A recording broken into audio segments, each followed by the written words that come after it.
pacote desse para nós. Quando nós abrimos o pacote, nós encontramos dentro dele o circuito SC12.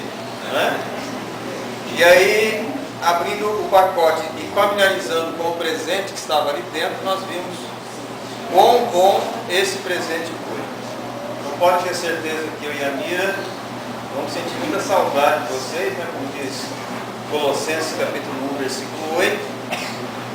Como já foi falado, quando nós chegamos lá, nós começamos a ver o rosto de alguns irmãos e algumas outras pessoas lá, né? Saudade faz isso.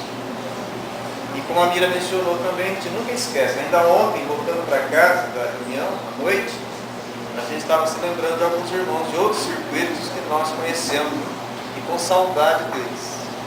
E nós mencionamos que nesse circuito também nós vamos sentir saudade de alguns irmãos, da maioria dos irmãos aqui, que nós de fato conhecemos. E que todos nós continuamos firmes, né? Pegados a Jeová, a sua organização, para que momentos como esse, de fato, voltem a acontecer no futuro. Queremos agradecer toda a bondade, o carinho que os irmãos demonstraram para conosco nesses 2 anos, viu? E esperamos que os irmãos, de fato, continuem assim, alegres, hospitaleiros, e bastante zelosos nas coisas espirituais. Obrigado mesmo, tá?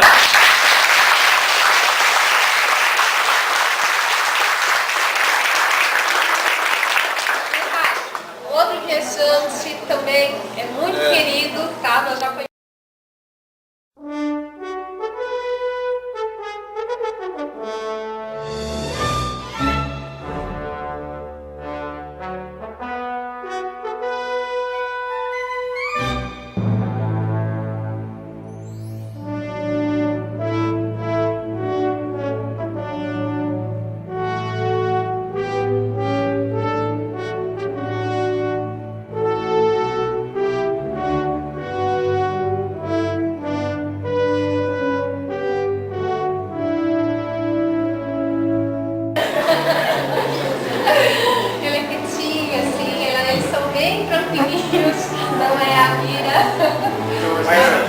Mas são gente fina mesmo.